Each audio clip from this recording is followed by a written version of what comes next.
إن هذا القرآن يهدي للتي هي أقوم ويبشر المؤمنين الذين يعملون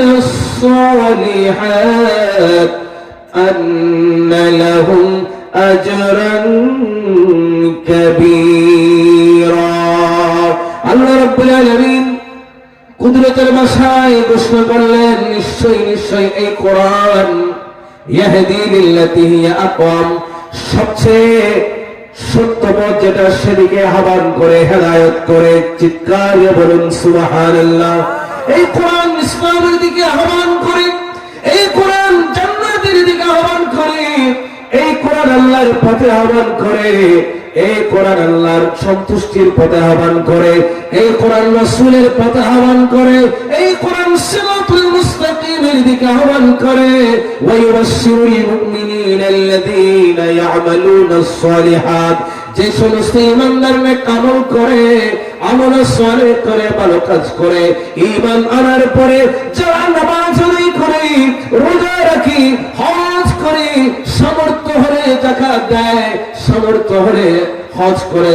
সামর্থ্য হলে দান সদকা করে সত্য কথা বলে দ্বীনের পথে চলে সদা সত্যের মানুষকে কল্যাণের দিকে আহ্বান করে কোরআনুল কারীমের তেলাওয়াত করে নবীর উপর দরুদ পাক পড়ে কোরআনুল কারীমের কথা মতো চলে মানুষকে ন্যায়ের পক্ষে কথা বলে বিরুদ্ধে কথা বলে ন্যায়ের পক্ষে কথা বলে মাদ্রাসা মসজিদের সহযোগিতা করে মানুষকে সত্য কথার দিকে আহ্বান করে এইভাবে করে হাঁটি হাঁটি পা পা করে প্রতিটা কদমে কদমে নিঃশ্বাসে নিঃশ্বাসে জীবনের পরতে পরতে যারা নেক আমল করে আল্লাহ রাব্বুল আলামিন বলেন কোরআন তাদেরকে একটা সুসংবাদ দেয় সেই সুসংবাদটা কি জানতে মন চাই কি চাই না মন চাই আল্লাহ বলেন আন্না লাহুম আজরান কাবীরা তাদের জন্য পুরস্কার হলো মহান পুরস্কার চিৎকার দিয়ে বলুন আল্লাহু আকবার আল্লাহ যেমন মহান আল্লাহর দেওয়া পুরস্কার মহান কত বড় পুরস্কার বন্ধুরা দুনিয়ার পুরস্কার দিয়ে কল্পনা করা যাবে না বসুন্ধরা যদি আপনাকে একটা বাড়ি দেওয়া হবে কেউ ঘোষণা করে আপনি সে বাড়ির জন্য পাগল হয়ে যাবেন রংপুর সিটি কর্পোরেশনের পাশে যদি আপনাকে একটা জায়গা দেওয়া হবে এমন ঘোষণা যদি দেওয়া হয় আপনি পাগল হয়ে যাবেন আপনাকে দুবাই শহরে যদি একটা বাড়ি দেওয়া হবে বলে ঘোষণা করে আপনি সেই বাড়ির জন্য দৌড়াবেন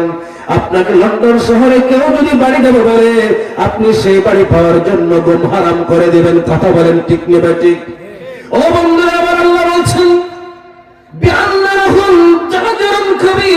তাদের জন্য রয়েছে মহান বিনিময় মহান পুরস্কার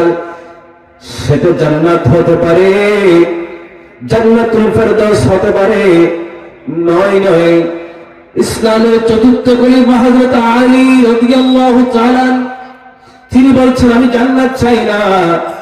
জান্নাতের লোভে আমি নামাজ পড়ি না আমি জান্নাতের মালিক যিনি তাকে পাওয়ার জন্য নামাজ পড়ি জান্নাত দিয়ে আমি কি করব যে মালিককে আমি কোটি কোটি সিজদা দিয়েছি সেই মালিককে যদি একবার না দেখি জান্নাত যিনি বানিয়েছেন আমি তাকে দেখতে চাই আজরান কাবিরা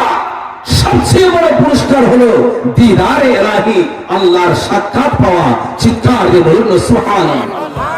হাদিসে পাকে আছে প্রতি জুমাবারে আল্লাহ রাব্বুল আলামিন একটা বাজার বসান জান্নাতের ভিতরে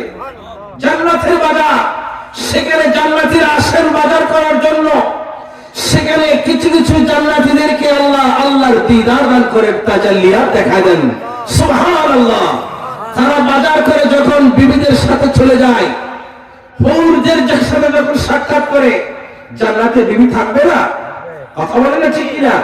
এক একজনের সাথে কতজন যে বিবি হবে বাংলার জমিনে বিশ্বের মধ্যে 4 জনের অধিক কেউ বিবাহ করতে পারবে না একজনের অধিক যদি বিবাহ করে তার জীবনে অনেক কল্যাণ নেমে আসে, যন্ত্রণা নেমে আসে, জ্বালাতন নেমে আসে, কিন্তু জান্নাতের ভিতরে আল্লাহ রাব্বুল আলামিন এক একজন পুরুষকে কমপক্ষে 70 জন বিবি শাদী করাবে। কয়জন? সেখানে কোনো ঝগড়া, এখানে 2 জন বিবি হলে ঝগড়া লাগে কি লাগে না? জান্নাতের ভিতরে 70 জন নয়, 700 জন, 7000 থাকলেও কোনো ঝগড়া নেই। আমার আল্লাহ জান্নাতের বাজারে জান্নাতীদেরকে আনবেন, সেখানে এনে জান্নাতীরা বাজার করবেন। কিছু কিছু জান্নাতীদেরকে আল্লাহ সেখানে কুদরতের তাজাল্লি দেখবেন, দেখাবেন। সারা আল্লাহর নূরের কুদরতের সেই তাজাল্লি দেখে তাদের চেহারার মধ্যে একটা ফোকাস এসে যাবে। সুবহানাল্লাহ বলেন। তারা চলে যাবে, বিবিদের কাছে গিয়ে দেখা হবে। বিবিরা বলবে, কোন জায়গায় গিয়েছো বলো? তোমরা যাওয়ার সময় তো তোমাদের চেহারাগুলো তো এত সুন্দর ছিল না, কিন্তু আসার পরে তোমাদের চেহারার মধ্যে কেমন যেন একটা নূর চমকাচ্ছে, কেমন যেন একটা ঝলক এসছে। কি দেখেছো তোমরা বলো? তখন জান্নাতীরা বলবে, গিয়েছিলাম জান্নাতের বাজারে, বাজার সাজার করে আসার সময় আল্লাহ ডাক দিয়েছেন, ও বান্দারে, তুমি জান্নাতের বাজারে শুধু কি বাজার করার জন্য এসেছো?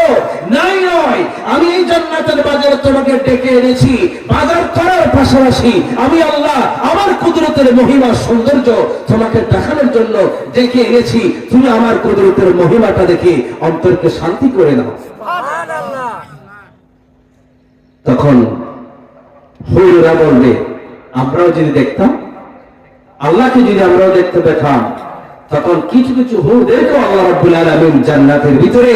আল্লাহর দিদার দান করবে। তাদেরকে যারা আমলে সালেহ করে, নেক আমল করে, কষ্টের ভিতরে কষ্ট হচ্ছে, তারপরে কোরআনের কথা শুনবার জন্য বসে আছেন, আর আমার আল্লাহ আসমান থেকে ডাক দিচ্ছেন, বান্দা কষ্ট করে আমার কোরআনের কথা শুনবার জন্য বসে আছো। ফেরেশতারা আমাদেরকে তন্ন তন্ন করে খুঁজছে, কোথায় কোরআনের মাহফিল চলছে, কোথায় নবীর মাহফিল চলছে, কোথায় হাদিসের মাহফিল চলছে, কোথায় জিকিরের মাহফিল চলছে। আসমানের ফেরেশতারা বলছে, ও আল্লাহ, দুনিয়াতে একটা লাইট জ্বলতেছে, সেটা বদরগঞ্জে একটা লাইট জ্বলতেছে। আমার আল্লাহ বলেন, সেটা লাইট নয়, সেটা আমার কোরআনের মাহফিল চলছে, সেটা তো আমার রাসূলের মাহফিল চলছে। আল্লাহ বলবেন, ফেরেশতারা যারা এই মাহফিলে বসে কোরআনের আলোচনা শুনছে, রাসূলের শান ও মানের কথা শুনছে, তাদেরকে ঘোষণা করে দাও, এই মাহফিল থেকে উঠার আগেই আমি আল্লাহ তাদেরকে মাফ করে দিয়েছি।